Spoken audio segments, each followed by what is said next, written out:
In the early 1960s, when I was a small boy, or as we say in Lincolnshire, when I was nobbut a lad, my dad had a reel-to-reel tape machine.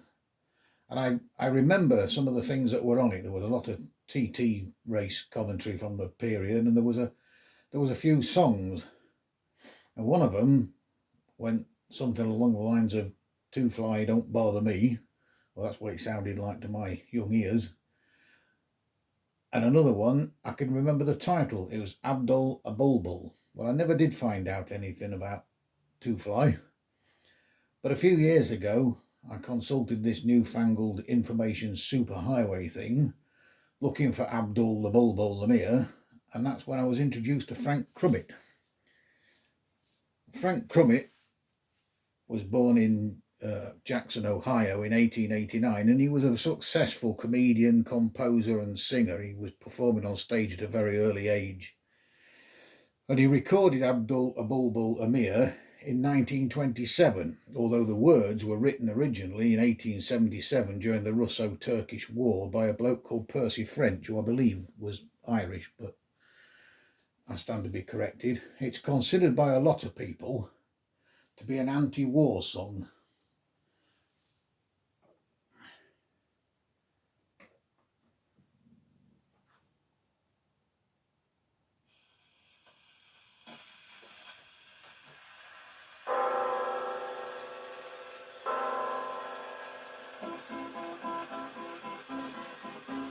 Sons of the prophets were brave men and bold, quite unaccustomed to fear. But the bravest by far in the ranks of the Shah was Abdul, Abulbul, Amir. Now the heroes were plenty and well known to fame in the troops that were led by the Tsar. And the bravest of these was a man by the name of Ivan Skavinsky Skavar. One day this bold Russian had shouldered his gun and donned his most truculent sneer. Downtown he did go, where he trod on the toe of Abdul, Abulbul, Amir.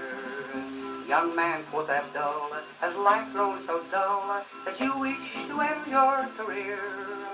Vile infidel, know you have trod on the toe of Abdul, Abulbul, Amir. Said Ivan, my friend, your remarks in the end will avail you but little, I fear, for you ne'er will survive to repeat them alive, Mr. Abdul, Abulbul, Amir. So take your last look at sunshine and brook, and send your regrets to the Tsar, for by this I imply you are going to die, Count Ivan Skavinsky Skavar. And this bold Mameluke drew his trusty skiboot with a cry of Allah Akbar, and with murderous intent he ferociously went for Ivan Skavinsky Skavar. They fought all that night neath the pale yellow moon. The din it was heard from afar, and huge multitudes came, so great was the fame of Abdul and Ivan Skavar.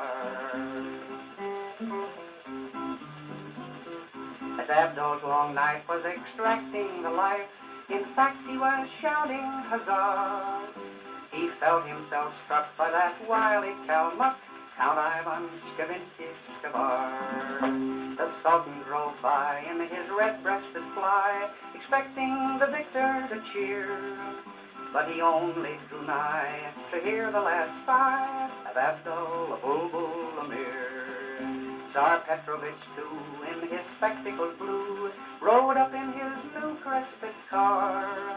He arrived just in time to exchange a last line with Ivan Skavinsky Skavar. There the tomb rises up where the blue Danube rose, engraved there in characters clear. Our stranger, when passing, oh pray for the soul of Abdul, Abulbul, Amir.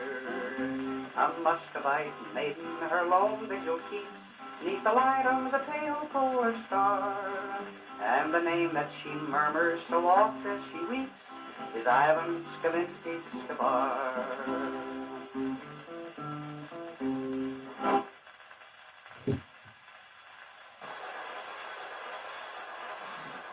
Now listen to that and I'm suddenly 5 again.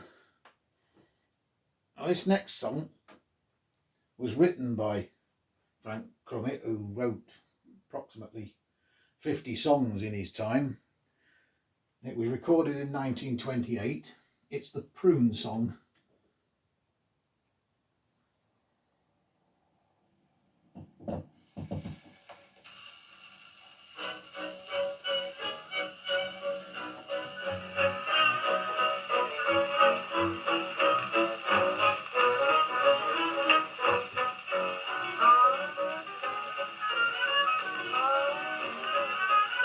Nowadays we often gaze on the women over 50 without the slightest trace of wrinkles on their face.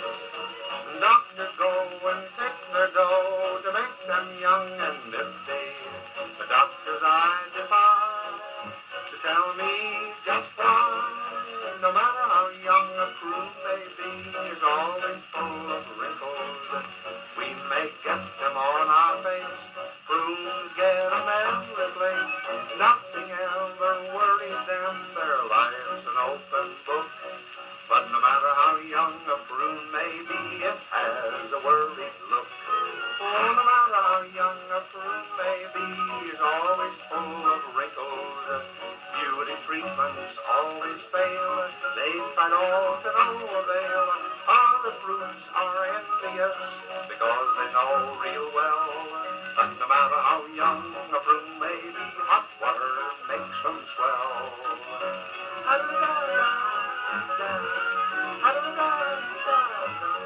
Nowadays, in every way, the world is getting better. We've even learned to fly. Days go passing by. But what about the poor old Prune? His life is only wetter. No wonder he can't grin in the awful stew he's in. No matter how young a Prune may be, he's always full of wrinkles.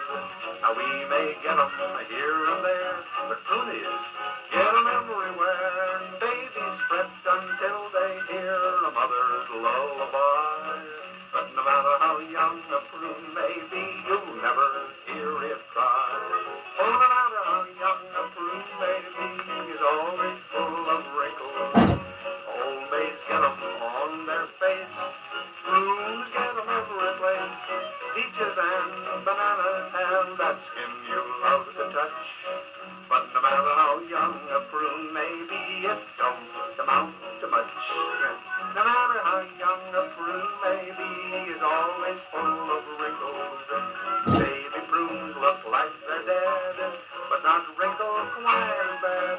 Prunes act very kind, they say, when sickly people moan.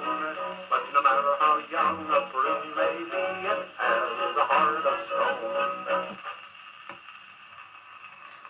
Apologies for those clunks towards the end.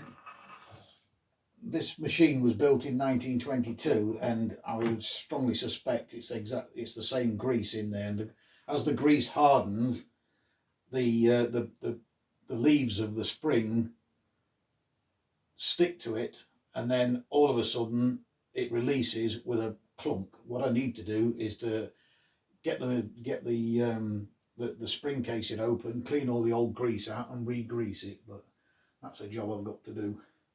Now, I have a bit of a soft spot for quirky song titles. I've often bought records just for the fact that it's got a stupid title. But this next one is my all-time favourite. Again, it was written by Frank and recorded in 1935. It's called "There's No One with Endurance Like the Man Who Sells Insurance." He was a genius, old Frank.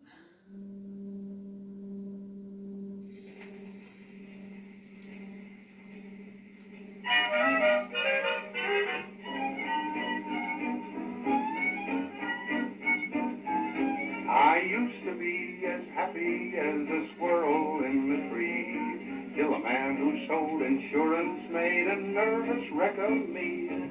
He followed me persistently, and if I'm put away, that bird who sold insurance made me what I am today. For Oh, there's no one with endurance like the man who sells insurance. He's everybody's best friend.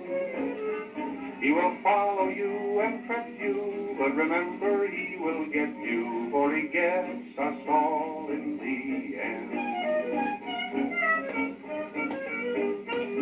In spite of every way I tried to leave him in the lurch, he chased me into subways and he followed me to church.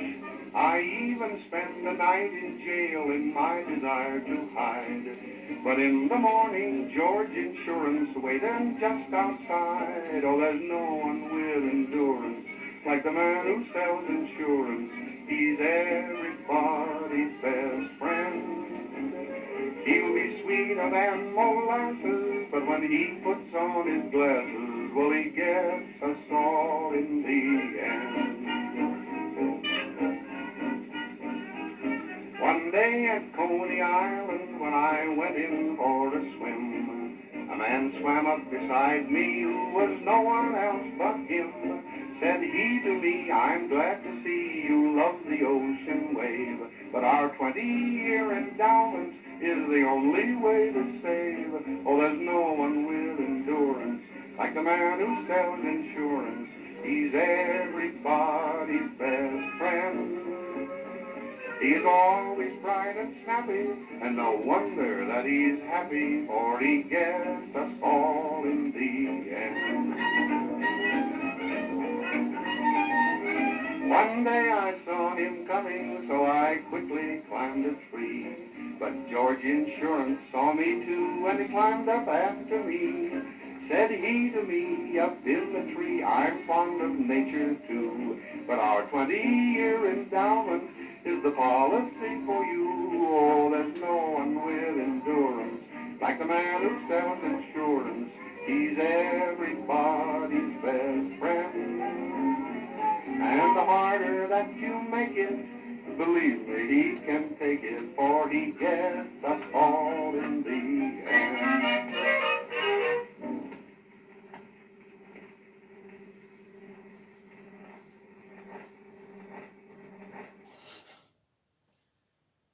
Sadly,